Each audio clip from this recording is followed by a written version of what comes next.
And welcome back to another episode of Devils Rink Report. I'm your host, James Nichols, and we are live here from beautiful New Jersey, and a couple news and notes we're going to get to start off the show today.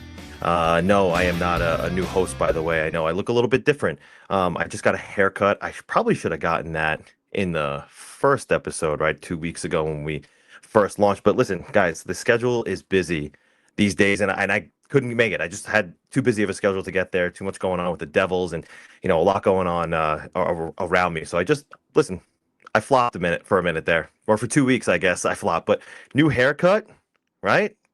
We're looking good, and look, stream's looking better, right? Happy to see the way it looks. So, thank you for tuning in to episode 3 of Devils Rink Report, and later on, actually joining me in a few minutes, he's standing by. We're gonna have Pasha from Spit Chicklets and Game Notes, host and producer of the shows. Happy to have him come aboard. But a couple news and notes from this morning at the RWJ Barnabas Health Arena, better known as the Devils practice facility. And the chat's live right now. Love that. Chat's here. They want to see some Pasha. They don't want to see me, but he'll be here in a minute. A couple news and notes from RWJ Barnabas Health Arena this morning. Guys, no Dougie Hamilton, and you hate to see it. Didn't hop on the ice there. Still needs to be evaluated. He did not get evaluated before practice, so there was no update on him today. There will be one tomorrow before puck drop, which is, by the way, at 12:30 against the Pittsburgh Penguins. But nothing today as of yet. Also not on the ice. You hate to see it.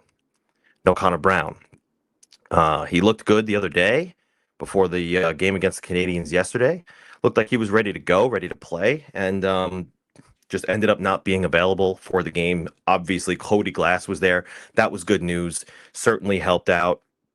We'll talk about his contributions a little bit later.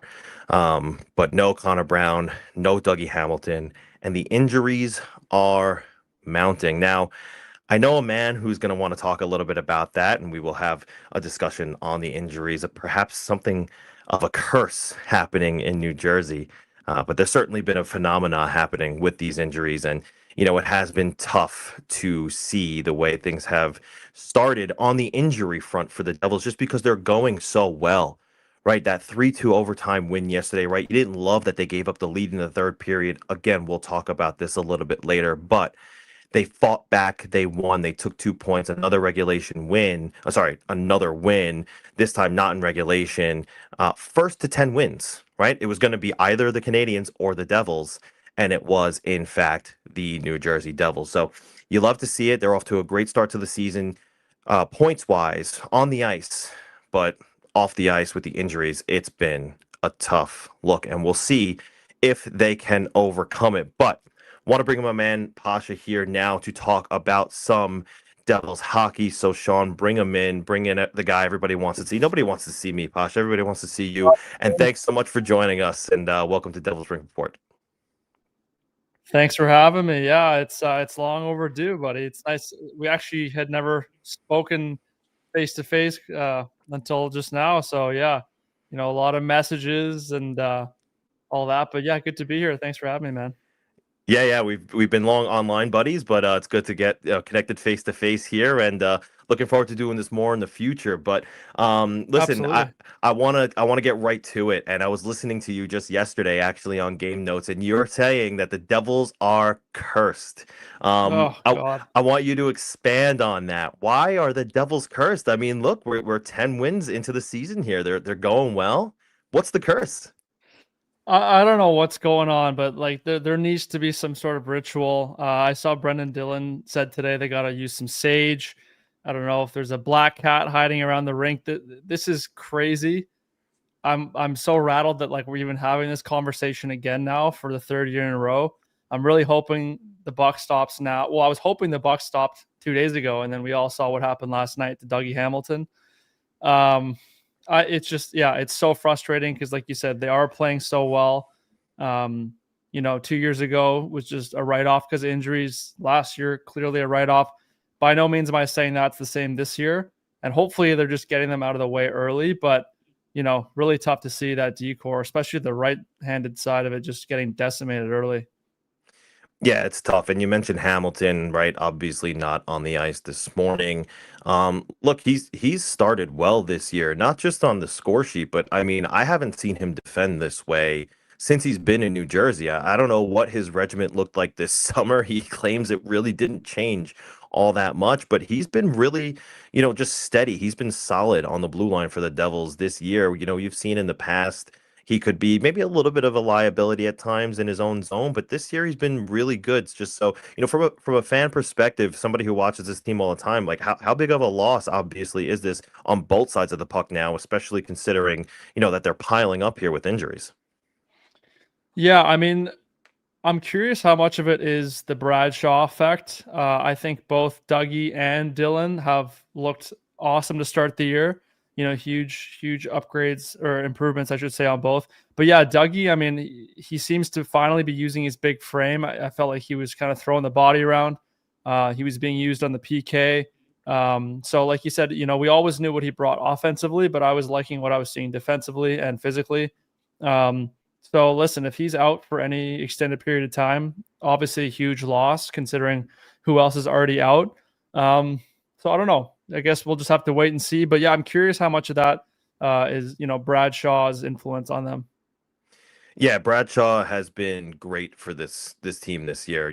Sheldon Keefe has been really complimentary of what he's been able to squeeze out of, these players. And you mentioned Brendan Dillon, right? And you heard what he said this morning, of course, about having these injuries, but what he's been doing on the ice. I mean, we haven't seen him play like this, with the Devils, obviously just only his second season, but he's playing excellent hockey right now. He's one of their Yeah, best, he if is. not their best defensive defensemen Yeah. at the moment. Brett Pesce obviously is that guy, but he's not here right now.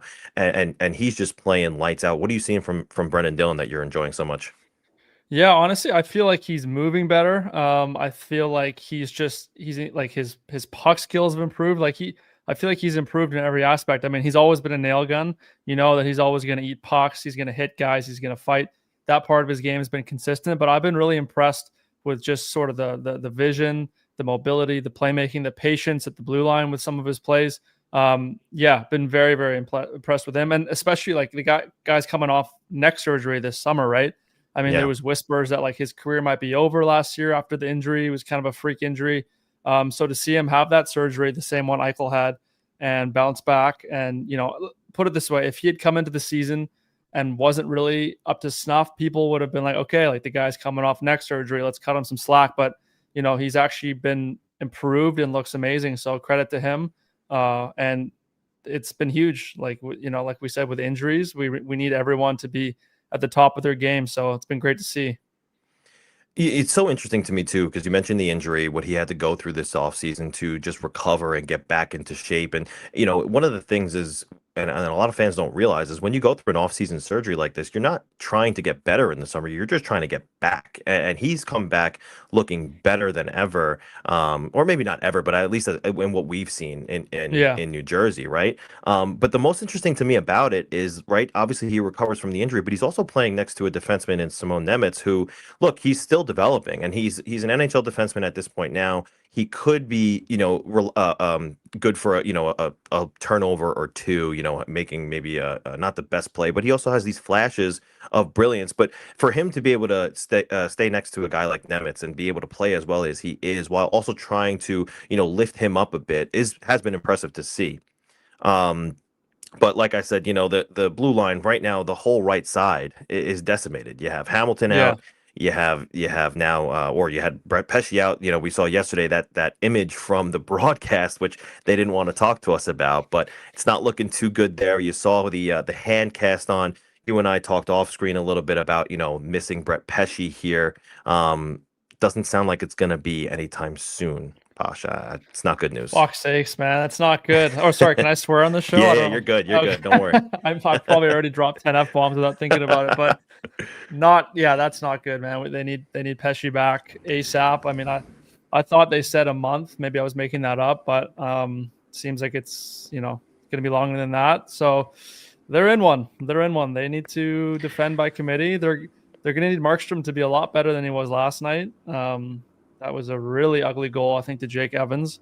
But you know what? The game before that, he got the win in LA. He was lights out. So I'm not trying to put blame on him, but everyone's going to have to be dialed, and that starts with Markstrom for sure if they want to keep pucks out of the net because we know that they can put pucks in the other net.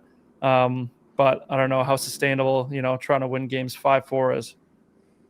Yeah, we're going to put a pin in Markstrom. We're going to talk about him in a few minutes, but I want to get to some juicy stuff first. So you took a little bit of heat online a couple of weeks ago, and I want to give you a platform, a chance. That's nothing new. That's nothing yeah, new. not that you need a platform, right? You got one of the biggest ones in hockey, but I wanted to give you an opportunity to speak to Devils fans directly, just because you caught some heat about talking about, is Jack Hughes better than Sidney Crosby? And I just want you to be able to. I understood what you meant. Right. And listen, I don't think it's unfathomable to have this conversation. But I wanted to give you an opportunity to have it with the fans, anybody listening right now or listening later.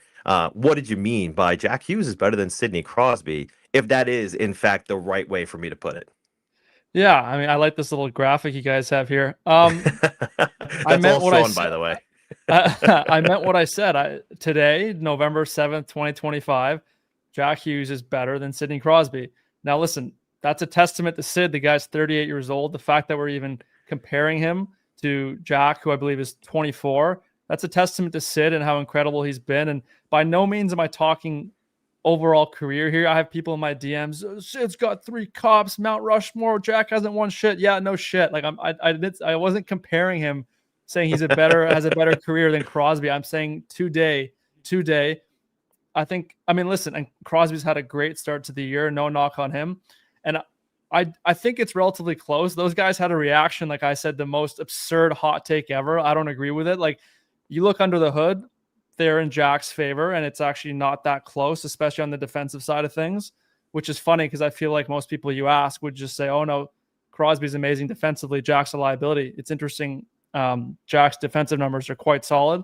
But yeah, like, so not comparing their careers. Crosby's having an amazing start to this season, which is great to see. But Jack's 14 years younger. He's one of the best players in the world. So testament to Sid that it even is a conversation. You're listening to Pasha Eshghi, podcast producer / co-host of Spittin' Chicklets and Game Notes via the Barstool Sports network. You were early on the Dawson Mercer take. You said from the beginning of this year, and you were bang on, that Mercer was going to be a dog this year. He was going to have a breakout performance. What did you see from him? What did you know then that you were bang on about that take right now? I mean, it was more just like, all right, it's time to kind of step up again. He had such a good year a couple of years ago. He kind of went quiet, and it's like, all right, like, it's your time now to perform. I've noticed that he looks quicker. I don't know if that's, physically he's gained a step, or he's moving his feet more, like, on purpose. Because I felt like he was standing around a lot in years past, and now I feel like his motor is constantly moving, which, obviously is a good thing. So I've been really impressed with that. I think Mercer, despite what they wanted him to be originally, I think he's a winger. I think he's better suited to play wing. I know he had to slot in for the 3C role when Glass was hurt, but I think he's best suited as a winger. And obviously the numbers speak for themselves. He's been incredible. He's shooting the puck. He's confident. When I watch him play, it feels like around the net, like he's kind of got like a magnet stick. I feel like he wins puck battles. Pucks stick to his stick. He's always wrapping them around, funneling to the net. I think that's like, one of his good traits around the net, and what kind of makes him successful. And this year, actually, he's had a lot of goals from further out, like one-timer snipes. So, if he can continue to play that way, I think it's huge for the Devils, and it's been nice to see. Yeah, a lot of positive things I've noticed with him. Yeah, for sure. And Walt 2856 brings up a good point in the chat. Just yesterday, Sheldon Keefe said, look, him being here from the start of training camp has been big for him. He missed just one day last year, but that one day makes all the difference, and it's benefited him in a big way. But you're absolutely right. He's scoring in all different ways, and one of the things that I contrasted with him scoring in 22-23 when he had 27 goals to this year was all those goals in 22-23 came from right around the net. He was playing net front, he was playing in the slot area, and they were all garbage goals really, and now he's Yeah, doing that and more. So it's right. been really good to see a really good development, and it's just a positive too for the Devils to get healthier so that he can play up in the lineup. It's been a question: can he play center? Will he be the third line center for the team, or is he going to stay in the top six with next to Nico Hischier? And I think his spot is rightfully next to Nico Hischier and Timo Meier. We see what that line can Yeah. do. They just dominate shift after shift, both on the defensive side of the ice, obviously with Nico Hischier there, and then you have Timo Meier who can drive play the other way. And it's just a real strong line. And, Dawson's there to just do all the dirty work, the puck retrievals, get in front of the net and, bury the rebounds. So it's just a really good mix. And I think that that's a Mm. legitimate top tier second line I in mean, the all those NHL. guys do the dirty work. Like you look at It's Heischer, true. that guy takes a beating every night. Like Yeah. I know that like physically he's not like the biggest guy, but he plays a big man's game, takes a beating, goes to the hard areas. And then yeah, like you said, Timo's a beast. Like he's just like throwing the body around, protects the puck so well. You saw in the tying goal last night, crashes the net. So yeah, those three guys on that line, they don't lose many puck battles, and the results speak for themselves. Yeah, for sure. We got Pasha here for a couple more minutes, guys, in the chat. If you have any questions for Pasha, you want to throw it up, anything you see that's looking good, Sean, go for it there, and we will read them. Want to move on here to the game last night, 3-2 win in overtime. Obviously, you don't love falling behind in the third period, but the way they fight back and they win in overtime, you will take it. What did you see in last night's game? What did you like? I mean, obviously, I like the fact that they won. It's a game that I feel like they would have lost in the past couple of years. It's funny when the game was 2-2 and then they had those back-to-back power plays they didn't score. I thought to myself, I said, they're going to lose this game. They don't really deserve to win right now. They're just not capitalizing on their chances. And then boom, 2 minutes later, Kapanen scores. And I was kind of like, not to be negative, but in my head, I'm like, yeah, you know what? Like sometimes the games goes this way. Like, they didn't really get good goaltending. They're probably not going to come out with a win on this one. And the fact that they did is huge. And it was exciting. I mean, Timo got the monkey off his back. Huge goal for him. And then Bratt, just what a defensive play by him. Yeah. Sticking his skate there, turning the puck over, and then slippery little breakaway move. So exciting win. First team in the NHL to 10 wins, like you mentioned. That's that's no small feat. Long way to go. But yeah, it was exciting. But it's a game that I feel like this Devils team in the past couple of years would have found a way to lose. So it's a good sign. I think I'd love to know the number, but the 3 seasons ago, the year that they beat the Rangers in the playoffs, great times. It felt like every time they were down a goal, they tied it in the last minute. I can't remember how many times, but it was some absurd number. It was like, oh, they're down a goal, goalie pulled, boom, tie game. Whereas like last year, I felt like the millisecond they pulled the goalie and they were down one, it was in their empty net. Like they didn't even sniff. So after this, I'm going to go under the hood actually and look at the difference, the amount of times that they tied a game in the last minute a couple years ago versus last year, because it was night and day to me. And I think like that's a good sign to see that last night as a team, if you have that ability, that clutch ability, and of course, luck's involved as well, but to be able to kind of tie a game late with the goalie pulled, I think that's huge. So hopefully that continues. Yeah, no, I think that's a bang on point, and it's something that I've said a couple of times. Listen, Sheldon Keefe hasn't bought into this narrative yet, but I had asked him a couple of times, "What are you seeing with the maturity of this group?" It just looks like it's a little different in the sense that last year if they go down a goal like they did in the third period, I think they panic a little bit. This year, you're not really seeing that. I think it's calm. I don't want to say overall there's no flaws there, right? But they've definitely calmed down when they fall behind. They're not panicking, gripping their sticks too tight, and they end up tying the game, and they end up going to overtime and taking a point and then taking the extra, and you know coming out on the other side. Whereas it looked like before maybe they would bury themselves, they got themselves out of it, which was really great to see. So I Yeah. don't know if you've noticed the no panic. I really have. Even on the road trip, there were a couple games obviously that you want back, and they didn't look good overall. But in the close ones, I mean, they were not panicked. They were trying to just get back to their game, and it was one of those things where it was like, all right, we took our lumps. Let's just play our game and move forward from this. So it's good to see. It's definitely a sign of Yeah, maturity for this core. totally.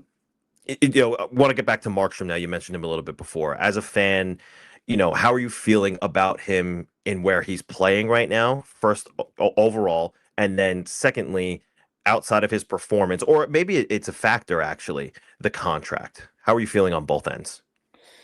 I'll speak to his performance first. I mean, obviously, I'd like to see more. I think he's had one good performance, and how many starts has he had? 4 or 5 this year, something like that. Yeah. So obviously, I would like to see more than that. But I mean, then again, look at last year. I feel like he had a slow start last year, and then like flash forward, look at the playoffs last year when it was a decimated Devils team in front of him. He was lights out, lights out. So it's like if he can deliver when it really matters, which I think he can, I'm fine with him having a slow start. Obviously, now with all the defensive injuries, he's kind of got to figure it out quicker. So, small sample size. I'm not panicking. Like I, obviously don't like to see those weak ones go in, but I'm not worried about him big picture. And that kind of leads me to the contract talk. I think it's a great contract. I wouldn't say great. I would say solid. Not something that I saw and I was jumping up and down, but it was kind of in line with what I expected. I heard reports of him wanting 4 or 5 years. That would have been a major no-no for me, just given his age. So 2 years at that price, I think is totally fair all around and solid. And, 2 older goalies between him and Allen. So hopefully they can stay healthy. But I think that should kind of line up with when this Yegorov and at BU kind of is ready to come in and over and take the reins. So, yeah. Yeah, I saw some people who were a little bit worried about what's going on with him over at BU. I think he had been pulled last week, gave up like 4 goals or something like that. But I looked into a little bit, and the word around BU right now is they're not playing their best hockey in front of him, and it's actually that apparently the score could have been a lot worse if it wasn't for him. So not Right. too worried about Yegorov and his development, and he's definitely exciting to look forward to in the next couple of years. But just sticking with Markstrom, and I want to bring Jake Allen in on this a little bit. Now you know what the picture looks like for the next 2 years. It's Markstrom and it's Allen, but Allen for longer. How are you feeling big picture with the goaltending, both for the next 2 years and then overall with Allen being here for 5 years and trying to figure it out as they go? I mean, Allen's been incredible. I feel like he's been just as good as Markstrom, if not better, during his starts. So I love the fact that he's here for a while. I mean, how old is Allen? He's also 34, right? 35. 35. So like, let's call a spade a spade. Is he going to play out the entirety of that contract? I don't know. I mean, Right. I love the way it was designed. I'm not saying it's cap circumcision as Biz likes to call it, but obviously it brings the AAV way down. But I think he's at least got a few more good years of him in him, and he's performing great as a backup, performing great having to step in and take over when Markstrom gets hurt. So I love having him back there. I think he's at the top of my list of guys I'd want to have as a backup. Yeah, I think the contract for Allen's great. It's one of those things where if he's going well and he's going to be a good mentor for a guy like Yegorov, great. If Yeah, not, it's 1.8 million bucks in a rising cap era. exactly. That's soon. Maybe that's going to be league minimum soon. With the way that Yeah. things are going. So, yeah, it looks real good. I think it was real good work by Fitzgerald.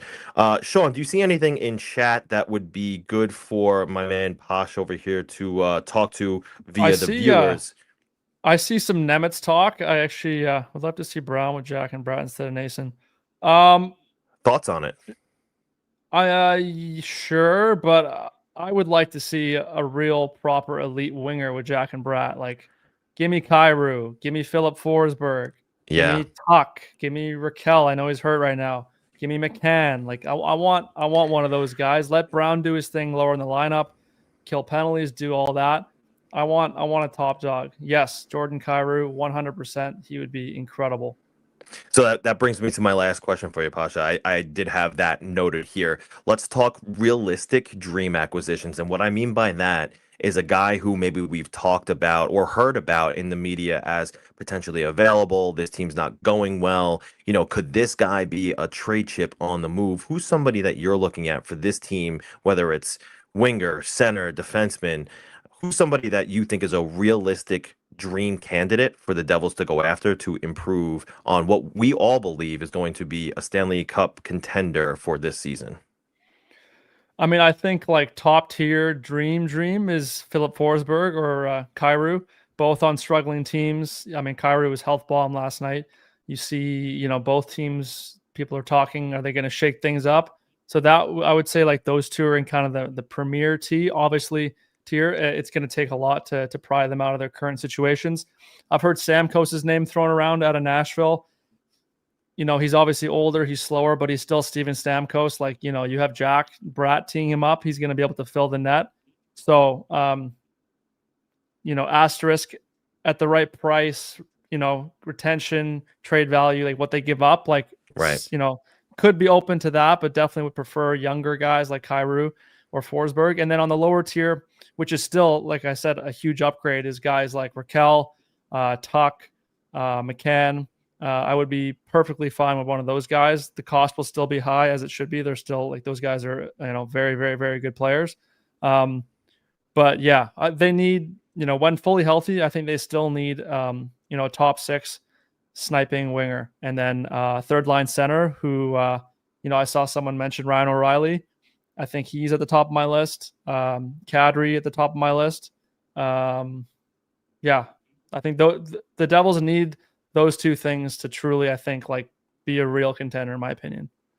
Yeah, I think those are all bang on. A guy like Stamkos is interesting to me because the Devils were in on him during free agency when he got there before he chose Nashville, right? And that was something that I thought was a legitimate possibility. And look, like, you look at who he played next to in Tampa. He's playing next to Nikita Kucherov and Braden Point and those guys who can facilitate the play. And now he has to go to Nashville and be that guy, and that's just likely the reason why it's not working out there for him, right? So he needs someone who can distribute, and who better than Jack Hughes and Jesper Bratt on the same line? I mean, you're talking another 40-goal season out of Steven Stamkos if you bring him to New Jersey. So no kidding.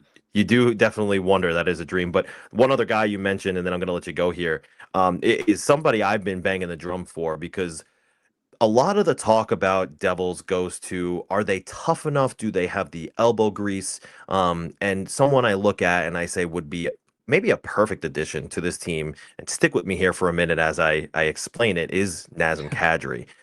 Because he can do a couple of things. One, he could be your third line center behind Nico and Jack. Or two, if you need to play him up in the lineup, you can slide Jack over to the wing and have him play between Bratt and Jack. Sam Bennett type to drag his team over the finish line and bring him into the fight and everything like that. So that's somebody who I look at this team and say maybe they really need a guy like that. And that contract is now digestible with how high the salary cap is going. What say you? I 100% agree. I think he's the perfect 3C for them. Just a prick to play against, cup winner, knows what it takes. Yeah, they need more of that on the roster. I think Kadri would be a perfect Devil. So, I know Conroy and Fitzy, they've done business in the past. Markstrom, Sharangovich. So phone lines are open. I'm sure they have a sense for each other's negotiating abilities and whatnot. So, I really would not be all that shocked if they did manage to get Kadri, and it would be incredible. He's exactly what they need. Right. And you just reminded me, too, another guy who they probably shouldn't have let go was Tyler Toffoli, right? He was kind of the perfect quintessential That was a scorer. weird one. Yeah. That was a weird one. Yeah, that's a guy that got away. Now he's over in San Jose, and he's making Macklin Celebrini's life a lot easier. So I know. I did love that. Let Let me ask you one question, though, before I go Yeah. here. I think we can all agree, like, we've been very impressed with Arseny Gritsuk. And he has provided, I mean, I know the numbers don't pop off the page, but he has provided kind of that offense and, like, that shot that, they're kind of missing. I have been so impressed with him. Like, it's actually incredible watching him play. I feel like his point totals don't match how good he's been. I agree. His skating, he flies around the ice. His little, like, quirky ways that he wins puck battles, I feel like every time he's going for a 50-50 puck, he somehow comes out with it. His physicality on the boards, his shot was, everyone was sold on his shot, so I won't even talk about that, but his shot's electric. His playmaking, I have been so impressed by him. I think, like, if this guy was able to play first line with Jack and Bratt and was getting power play time, like, his numbers would be popping and people would be talking about him the same way they're talking about Demidov and things like that. I'm not saying that he is as good as Demidov, but I feel like he is still so under the radar.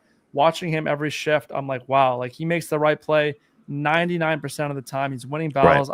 I think the sky's the limit for this guy, and hopefully with some more usage and, continuing to get used to the league, like, Gritsuk stock is a stock that I am buying.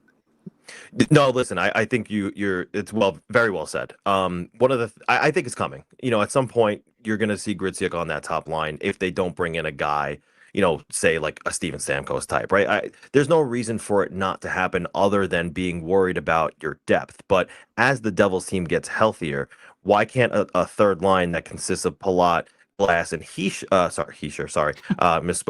Nason be sufficient enough? I think that's a great third line, and then you have I a agree. fourth Yeah. line of, yeah, and then you have a fourth line of, Lamico at center, which is, fine, whatever, as a fourth liner, and, with Cotter and Glendening. I think that's perfectly suitable for this team. You can even throw Zach McEwen, who I was impressed with actually in his debut. I'd like to see more of him with the Devils. So, but I think that's bang on. And the thing with him is, and I've been meaning to talk to him about this. He's still trying to learn some more English, and I want him to be a little bit more well spoken when I get to it. But I wanted to ask him what he thinks about the smaller ice doing for his game, because I Mm, think it's one of those things where he was playing on this bigger ice and it was more open over in the KHL, whereas now it's more close quarters. And he's not the biggest guy, but he's solid and he's able yeah. to do all of these things within close quarters. So, but you're right, in all facets of the game. I mean, he forechecks real well. He defends great. I Yeah. expected him to be adequate. He's a great Hmm. defender, Yeah. and I love his offensive instincts. I mean, he just looks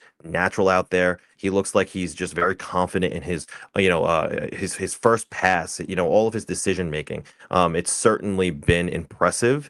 And I and You I, know what I I'm don't think excited it's for? Sorry to cut you off. no. Go ahead, We go haven't for it. gotten there because they've only played two OT games and they've won them quick. But I can't wait for his first 3-on-3 OT shift. I think he's going to be Yeah. electric. Yeah, I'm waiting for that too, because the thing is his instincts are just so good, and I would not be surprised at all to see him get some Calder ballots by the end of the season. I don't see any reason why he can't be I a put a little regular wager 20 on goal him. guy. Yeah. Yeah. I don't see any reason why he can't be a 20 goal guy. What'd you get him at on your wager? I think I got him at 45-1. Nice. That's Yeah. good odds. And listen, like, is he gonna outskate Schaefer? Is he gonna outskate guys like Ivan Demidov? Maybe not, but I think he's gonna put himself at least in the conversation at some point. So Yeah, it's I think definitely it just comes down to usage, I feel like, right? Like if he's not yeah. playing power play and he's third line, it doesn't matter how good he is, he's just not going to put up the numbers that will get him the votes. Schaefer's been incredible, Demidov's been incredible, but those guys are just being put in way more positions to succeed in terms of just like ice time, numbers Yeah. wise, power play, et cetera, et cetera. So um yeah, we'll see. Let's see what happens when the Devils are, fully healthy, if they ever are again, at least the Yeah, forward no group for kidding. for Gritsuk. But I think first line Gritsuk at some point will come. We got a glimpse of it in the preseason. Keith wanted to see what it looked like, so I think they just got to get some more time together, and eventually it's going to come. His instincts are up there. I think he just has to catch up the rest of his game to it, but he's real close if he's not already there. So Yeah, we'll I see. agree. We'll see what happens. But Pasha, thank you so much for joining us on Devils Rink Report. We'll definitely have you on again. Tell everybody where they can find you, where they should be hearing you, or what they should be watching you produce these days. Yeah, thanks for having me on, man. It's great to see you guys fire this up. I'm excited to see where you're going to take it. Love to come on anytime. And then, yeah, as you guys know, you want to hear some deranged Devils takes now and then. You got to tune into Spit and Chicklets. We do Mondays 2 p.m. Eastern live. Game notes noon Wednesdays live, and then the Chicklets pod comes out Fridays as well. So yeah, tune in. Plenty of deranged Devils takes to go around. Pasha, thank you so much for joining us. We'll catch up soon, buddy. Thanks, man. There he goes, Pasha of Spit and Chicklets and the Game Notes podcast via the Barstool Sports Network. And listen, he's been a friend. Like I said, we chatted a lot online, but it was great to get him face to face here. And whenever he's in New Jersey next, we're definitely going to be catching up, and we'll have him around more. I'm happy that he was able to get on today, and I was happy to see that you guys were excited to have him on. And guys, the chat's buzzing today. I love it. We got a bunch of people in here. Chat's going real well. So Sean, maybe we'll get to the chat in a few minutes. I do want to touch on some notes here. We'll quickly run through the week that was. So let's just look at the road trip real quick, right? 1-4, 4.5 goals against per game, 2.5 goals for per game. Lost two key players in the process. The Devils play 5 games, including home and home with Colorado, 3 games in 4 days, San Jose, LA, Anaheim. Like that was a tough road trip to go on in the first place. And look, they came away with a win, right? And they came away with three losses, rather, I should say. Yeah, you don't love that, but I'm not worried about it because look, they were trying to figure themselves out amid some key injuries right before they left. Cody Glass, Brett Pesce, all of a sudden, excuse me, all of a sudden now, Sheldon keeps scrambling. He's trying to figure out, what's the best combinations to put together here in order to, accrue some points, accrue some wins on the road. We're already a leg behind, and now we have these other hurdles to overcome. So I'm not overly worried about it. Yes, there are some more injuries coming down the line here. Obviously we'll see what happens with Hamilton. It doesn't look like Pesci's coming back anytime soon, guys. So they'll have to compensate. We'll see how they do compensate, but I'm not overly worried about it. Look, the big guns, at least up front, are still there. Jack Hughes is still healthy, and let everybody knock on wood about that because you know he is the motor that revs the engine. Jesper Bratt, Nico Hischier, like the top six is still intact. The blue line, yes, they're gonna have to figure something out here. We'll see if anybody can step up by committee. If not, do they make a move? And I did put something out the other day. Do they make a move like a Nicholas Delorier over in San Jose? He's a pretty good defensive defenseman, right? He's not going to provide you a ton of offense, but they can do that. They just need somebody to help keep the puck out of the net, right? A low key move, something like a Brian Dumoulin that you didn't see coming and you didn't realize you were going to appreciate it until you did. So maybe something like a Nick Perbix in Nashville, who has a couple of years left on his contract, but it's a digestible one, and he's a great defensive defenseman, right? Over in Nashville, what are they doing? They probably need to at some point sell off some pieces. I think a Nick Perbix is a great fit for this team because I don't know if they have the right depth pieces on the blue line. They have NHL ready talent in Casey. A guy like Colton White can come in and play, right? But these are not defensive defensemen. Well, Colton White is, but he's not the guy that you want to rely on when Brett Pesce goes down. Now, if a guy like Nick Perbix is around, you can put him in the lineup as a sixth defenseman, maybe a seven. And he's probably a little bit better than that too. But he's a guy that can, if Simone Nemeth isn't going well, that you can play him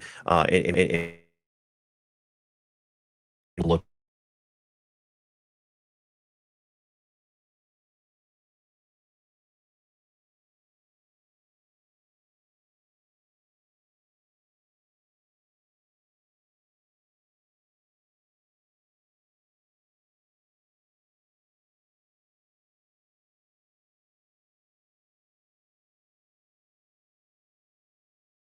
No. Sorry, I think we had a bit of a tech issue here, but we are back, and I apologize about that. But Bryce Salvador did have a great interview with Dmitry Filipovich on the PDO cast, and they talked about how badly the Devils missed Brett Pesce. It leads to more minutes for guys like Cholowski and Nemeth to play together, and that's trickling down, the lineup and having an overall negative impact. But like I said, I'm not worried about these things. I think eventually they're going to sort itself out. Let's first see what happens with Hamilton before we get too overzealous here and we get too worried about what might happen in the future. But we will see how that pans out. Simone Nemeth's play is becoming a little bit concerning. He had a great feed yesterday to Andre Palat, and I thought that was a silver lining in his game, but overall, I'm not loving everything I'm seeing from him. He sometimes tends to be a little bit too aggressive. He can pinch a little bit too high, and sometimes he puts himself out of position. And overall, I think that's why sometimes you're seeing a lot of odd man rushes when he's on the ice, putting himself out of position and hurting his positioning and his partner's positioning and putting them in a bad way. So that's just something I'm looking at. I'm not overly concerned about it, but I am a little bit concerned about it. We have to have stronger play out of Simone Nemeth, especially just because, like, look, they might be down Hamilton and Pesci now, and he would be the first regular right-handed defenseman now on the team, just by default, right? So you do want to see some more positive play out of him for sure, just because the thing is he's the next man up, right? He's carrying the puck too much. He's trying to force a rush. He's trying to skate through bodies. It's not really working the way that maybe it did work for him in the past. It's not going to work like that here, and he just has to learn that. So, we will see what happens. Pasha mentioned this before. Gritsuk's been a pleasure a pleasure to watch. And I agree. I mean, he does everything right. And I'm not just gassing up a rookie who, the Devils need to work out for themselves. I'm talking about a legitimate NHLer. I mean, that's just, I'm calling a spade here. I know it's been a small sample, and I know we look at guys like Nikita Gusev who have done it before, but everything that Arseniy Gricic does is just he does it well. He's confident, he forechecks well, he defends well, and like I said to Pasha before, I think it's just a matter of time before you see him move up in the lineup, and he is playing the top 6 minutes. Now, there are going to be people who are concerned. Jack Hughes is small, Jesper Bratt is small, Arseniy Gricic is small. Doesn't matter. Doesn't matter because if they have the puck the entire time and they're facilitating the play and they have the opposition hemmed in their own zone because they're cycling the puck so well and they're creating scoring chances for themselves, it's not going to matter. And 9 out of 10 times with a skill line like that, that's what's going to happen, right? Yeah, you're going to have your occasional shifts where, maybe that line has a bad shift and, maybe the puck does go in the opposition's net and now, or your own net by the opposition, and now you're down a goal. But that's going to be so rare for a line like that because of how much they hold on to and possess that puck, and they're so skilled with it. I mean, we saw a play in Colorado just amid that comeback before they lost it again. It was just Jack and Jesper. They 2-on-3 took care of it themselves and they scored. Imagine if they had a finisher on the other end of the line just for them to fill the net. So we'll see what happens with Gricic. I think that as the Devils get a little bit healthier, I think when Connor Brown comes back, I'm really interested to see what happens here.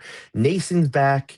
Palat, he scores the other day. And look, that contract, I know everybody wants to move it, but for a veteran guy who does all the little things the right way, I mean, $6 million these days, and as the cap continues to go up, it's not bad at all. It's really not. And he's a guy who he does a lot of things that you want a veteran to do. So I understand that he was paid to be a scorer then, but now, I mean, look, his role has changed. He's getting older, and he'll pot look 10 goals and do everything else the right way. I mean, you take that in your bottom six for that cap hit. So we'll see what happens with that. I'm really interested to see what happens when this forward group is fully healthy because where does everybody fall at this point? Because I do think it's time for Gricic to at least get a shot in the top six, see what you have in him so that you can, hopefully have a top six guy in your arsenal that you're not sure of yet, but you want to become sure of in the future. All right, let's talk about Jacob Markstrom for a minute. He probably could have played better the other night, and the Devils are lucky to have squeaked out 2 points in that win. Look, he also came up with some really big saves, and he does that kind of thing, right? He'll come up with a save where I'm like up in the press box. There's going to be a point, by the way, where Ryan Novosinski posts a video he's taking where you're going to hear me go, "Oh my god!" Like that happens a lot, and sometimes he'll look at me and be like, "You ruined my video," but he'll post it one day and you'll hear me go, "Oh my god!" Just because look, sometimes things happen where I'm like, "Ah, it's a really great save," and I'm a nerd of the game. I love hockey. I've always loved hockey, and I root for players. I root for good people. And when a guy like Jacob Markstrom, who I think is a genuinely good person, makes a really nice stop like that, the way I know he can, it gets me excited. But at the same time, look, he did give up a softie or two the other day. When the Devils were playing the Canadiens. I think that second goal against Jake Evans, that was a stoppable puck. They shouldn't have been in the position that they were in, but Jacob Markstrom let in a weak Jake Evans goal. So those are things you want to see him clean up in his game. Now, I will say, Jacob Markstrom historically has started slow. He had a really good start a couple nights ago against the Colorado Avalanche, and then he, tailed off a little bit. Sorry, not the Avalanche. Who did he play? I'm blanking on who he played a couple nights ago when he made 40 somewhat saves, but the LA Kings. Great game in LA, and that's the kind of goaltender that he can be. But the thing is, he needs to do that more consistently, and he can fall away from that. But when he is, I mean, we saw that stretch from November to December, which ironically we're there now. But last year we saw that stretch from November to December where I thought before he got hurt, he's putting himself in the Vezina conversation, and then he got hurt and he didn't come back the same. So, but he could be that guy. He could definitely be that guy. Want to talk quickly about Sheldon Keefe's comments on Dawson Mercer.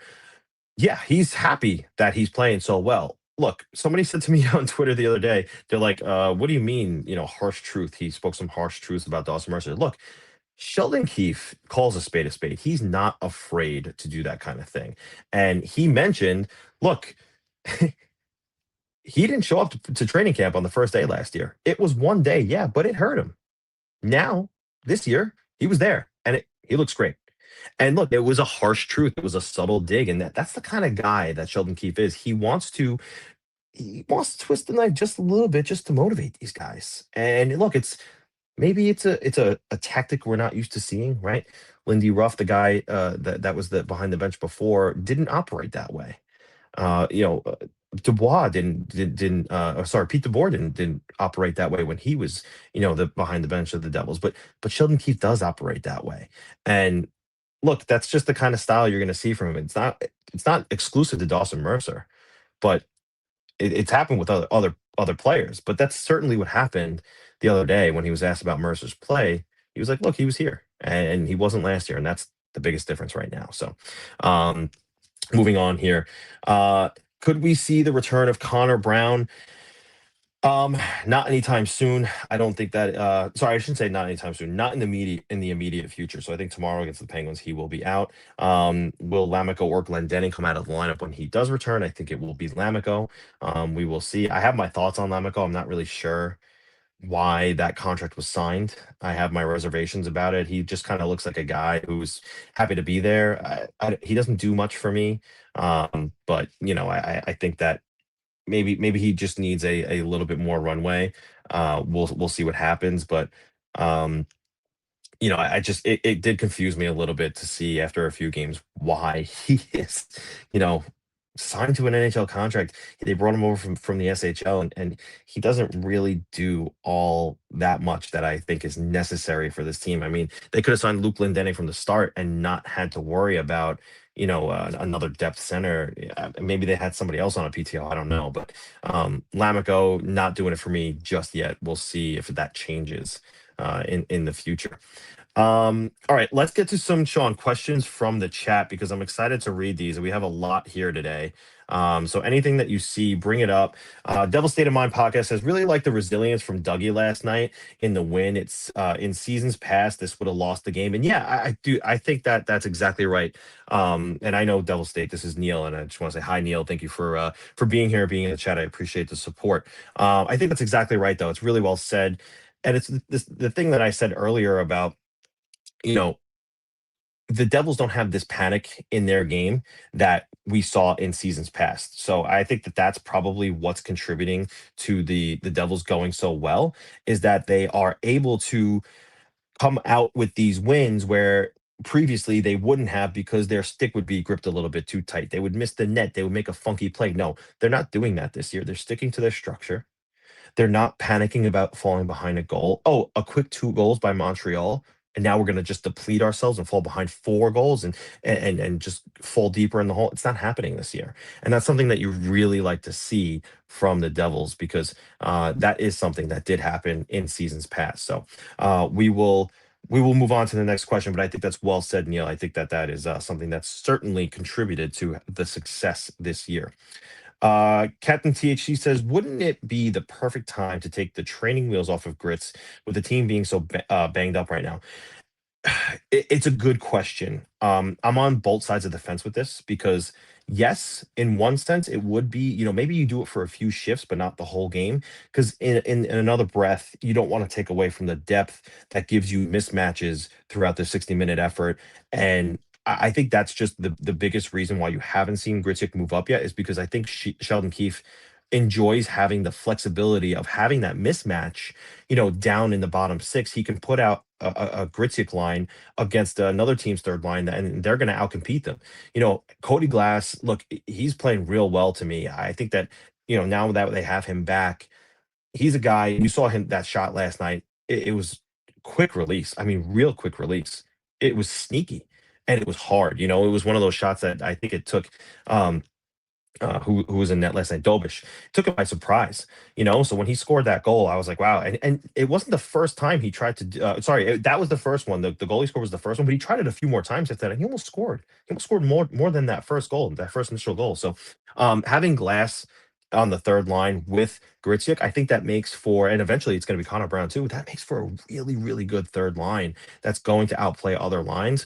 But you're right with the team's so banged up right now, eventually you should see Gritsuk get a few shifts at least in a game or two with Jack Hughes and Jesper Bratt. Let them build a little bit of chemistry so they can see what that looks like for them moving forward. I think it's well said, Captain THC, and I think we will see it soon. I don't want to say soon, but we will see it eventually. I think it's going to have to happen at some point because they're going to have to figure out, look, they can't keep running Palat out there with no goals next to Jack. He's got one, but he scored it on the third line, right? And maybe that's where Palat belongs, on the third line. Maybe that's why he scored that goals, because he was playing against those opponents and not top competition. Nason, same thing, right? I love Stefan Nason. I love the game that he brings. Do I think he's a top six, even first line forward? I don't. I think that he's a complimentary second line winger. But I think he definitely belongs on the third line. Do I want to say he belongs on the fourth line? No, he was the fourth leading scorer on the Devils last year, but I mean, the forward depth, when healthy, is so deep. Where are you going to put him, right? So that is a question mark. You got to figure that out there. It's a good problem to have, but eventually, yes, Captain THC, you got to see Gritsuk move up in the lineup to the first line with Jack Hughes. Anthony Rusinello, I believe I said that right. If I didn't, you can let me know and read me in the chat. But Freeman says no real trade rumor on Tippett, but Philly does need some defense, and then the Devils need a top six winger. That's an interesting one to me, and I did hear that from Freeman. He said there was no real traction here on the Owen Tippett thing, and look, he is the kind of scorer that you want to get. I akin him to the Tyler Toffoli type, but he's much, much faster. I think he's just a smart scorer, knows where to go, where to be on the ice to score those goals. He's also not afraid to get a little bit dirty. But the thing with Tippett is he's streaky, and Tyler Toffoli was not as streaky as he was.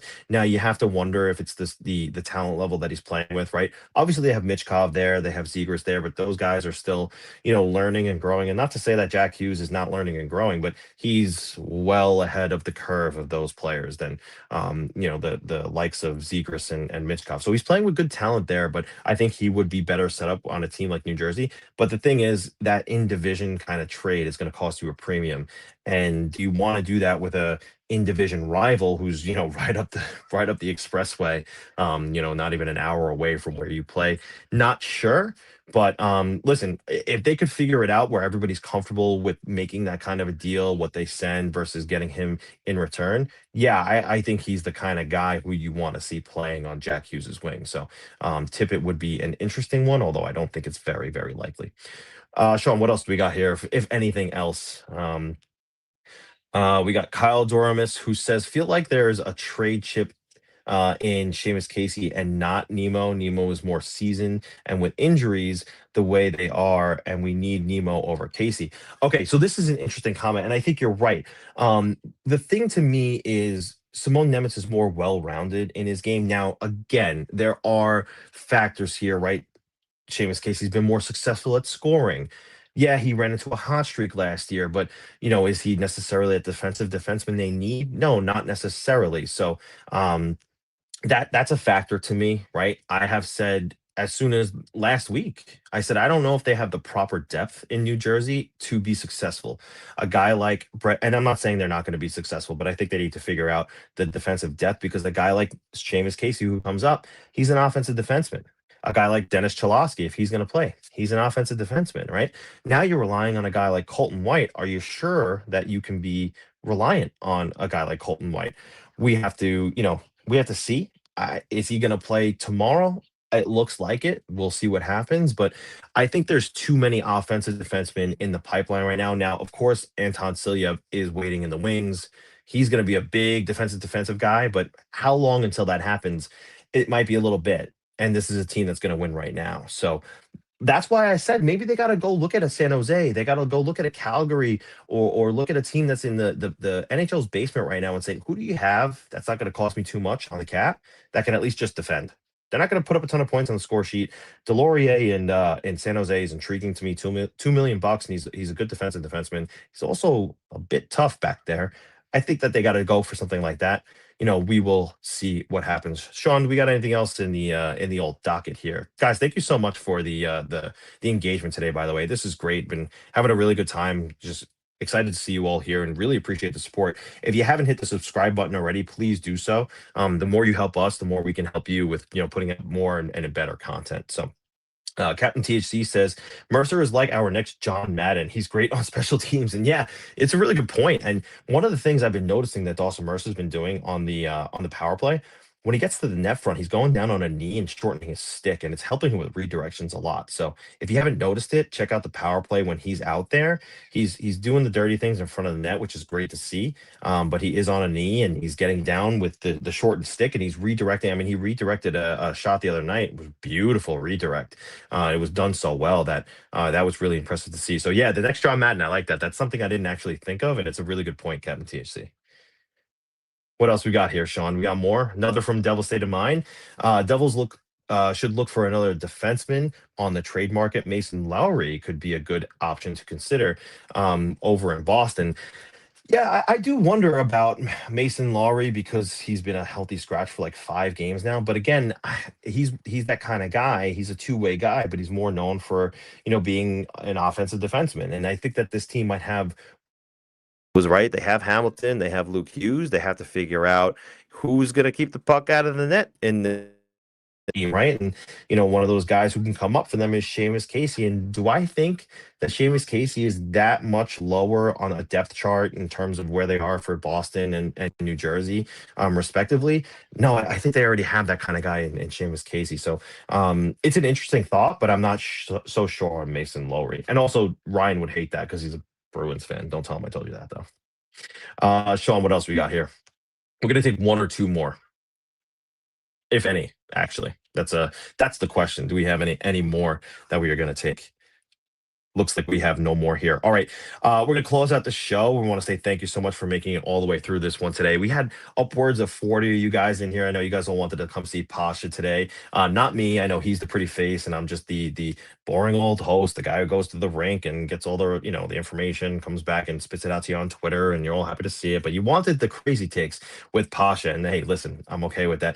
Next week we have another really exciting guest to come on. I'm gonna announce it sometime later next what's today, Friday. Yeah, we're gonna announce it maybe halfway through the week next week. So it's an exciting one. It's a big one, and I'm really excited to bring him aboard and to have a chat with him on a national level about the Devils. Just because, listen, I don't think this team gets enough national attention. I do want to hear what everybody on the outside of the Devils, a sphere thinks about this team. I don't think they're being talked about enough. So I do want to get his thoughts on that next week. I'm excited to have him come. But again, thank you so much for coming. Please make sure to smash that like button. Please make sure to smash that subscribe button. Kyle Durham says you're still better than Novo. Hey, I'll make sure that he knows that. Thank you so much. I appreciate that.